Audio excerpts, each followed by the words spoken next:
নমস্কাৰ, আপোনালোকে চাই আছে অসম সংবাদ 24 ঘণ্টা।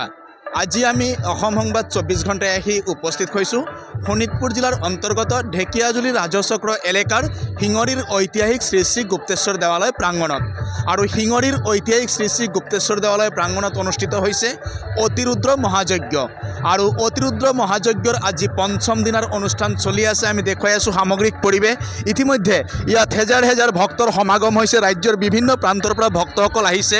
ৰাজ্যৰ বিভিন্ন প্ৰান্তৰ পৰা ভক্তসকলে আহি অংশগ্ৰহণ কৰিছে এই অতিৰুদ্ৰ মহাযজ্ঞৰ অনুষ্ঠানত। এনেদৰেই আজি পঞ্চম দিনৰ অনুষ্ঠান চলি আছে। সঁচাই এক আধ্যাত্মিক পৰিৱেশে বিৰাজ কৰিছে শিঙৰীৰ ঐতিহাসিক শ্ৰী শ্ৰী গুপ্তেশ্বৰ দেৱালয় প্ৰাংগণত। আৰু এই অতিৰুদ্ৰ মহাযজ্ঞৰ আজি পঞ্চম দিনৰ অনুষ্ঠানৰ আমি সামগ্ৰিক পৰিৱেশ দেখুৱাই আছোঁ। আৰু ইয়াতে আছে পৰিচালনা সমিতিৰ বিষয়ববীয়াসকল। আমি তেখেতলোকৰ পৰাও এই সন্দৰ্ভত কিছু কথা জনাৰ চেষ্টা কৰিম। দেখা গৈছে শিঙৰীৰ ঐতিহাসিক শ্ৰী শ্ৰী গুপ্তেশ্বৰ দেৱালয় প্ৰাংগণত অনুষ্ঠিত হোৱা অতিৰুদ্ৰ মহাযজ্ঞৰ আজি পঞ্চম দিনৰ অনুষ্ঠান। আৰু এতিয়া এই সন্ধিয়াৰ ভাগতো ইয়াত হেজাৰ হেজাৰ ভক্তৰ সমাগম। কি ক'ব?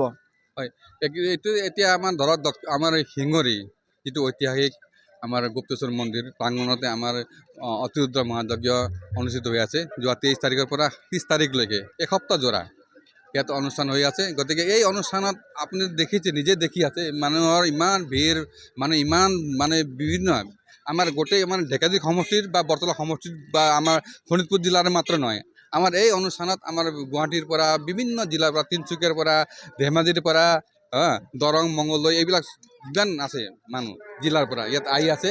গতিকে আমি এটা এই পৰিচালনা সমিতিৰ পৰা আমি এটা সুখ অনুভৱ কৰিছোঁ। আমাৰ মাননীয় আমাৰ ঢেকিয়াজুলি সমষ্টিৰ মাননীয় বিধায়ক অশোক সিংহল ডাঙৰীয়া তথা আমাৰ মন্ত্ৰী, তেখেতৰ নেতৃত্বত, তেখেতৰ তত্ত্বাৱধানত এই বিশাল এটা অনিৰুদ্ধ যজ্ঞ যে আয়োজন কৰিব পাৰিছোঁ, আমি এজন ইয়াতে স্থানীয় বাসিন্দা হিচাপে বা এই আয়োজক সমিতিৰ হৈ আমি নথৈ আনন্দিত হৈছোঁ। আমি ভাবোঁ যে অনাগত দিনত এনেকুৱা পাম নাপাম এইটো ধৰিব নোৱাৰোঁ, ক'ব নোৱাৰোঁ। তথাপি এই সময়ত যে আমি এই অনিৰুদ্ধ মহাযজ্ঞ যে পাইছোঁ, এই বয়সত আমি এতিয়া মোৰ 57 বছৰ হৈ গ'ল, বুজিছে নাই? গতিকে এই বয়সত আমি আগতে এনেকৈ পোৱাই নাই, দেখাই নাই। কিন্তু আমাৰ অশোক সিংহল ছাৰৰ নেতৃত্বত যি তত্ত্বাৱধানত যিটো অনিৰুদ্ধ যজ্ঞ হৈছে আমাৰ পবিত্ৰ ভূমি, আমাৰ গুপ্তেশ্বৰ মন্দিৰৰ সমীপত। গতিকে আমি নথৈ আনন্দিত।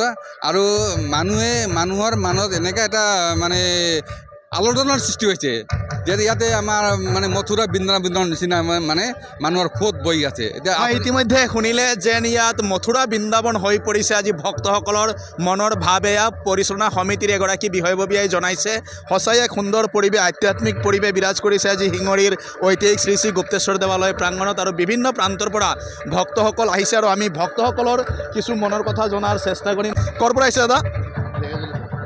কেনেকুৱা লাগিছে ইয়াত আহি? ভাল লাগিছে। ইয়াত ভাল লাগিছে। ভাল লাগিছে।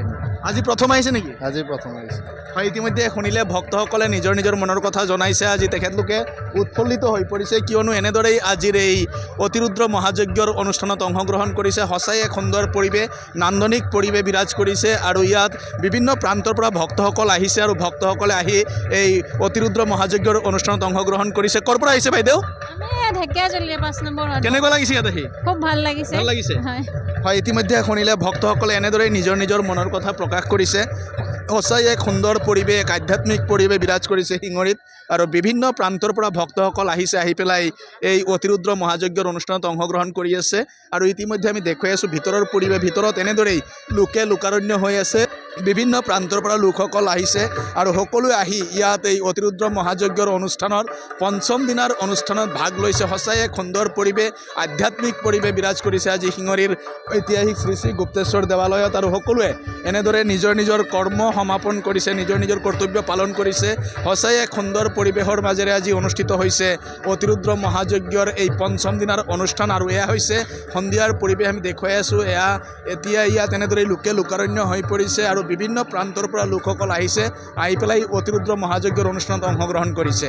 আৰু আমি দেখুৱালোঁ সামগ্ৰিক পৰিৱেশ। সকলোৱে অসম সংবাদ 24 ঘণ্টা চাই থোৱাৰ কাৰণে মই প্ৰশান্ত বৈশ্যই শিঙৰীৰ ঐতিহাসিক শ্ৰী শ্ৰী গুপ্তেশ্বৰ দেৱালয় প্ৰাংগণৰ পৰাই সকলোলৈ অভিবাদন জ্ঞাপন কৰিছোঁ।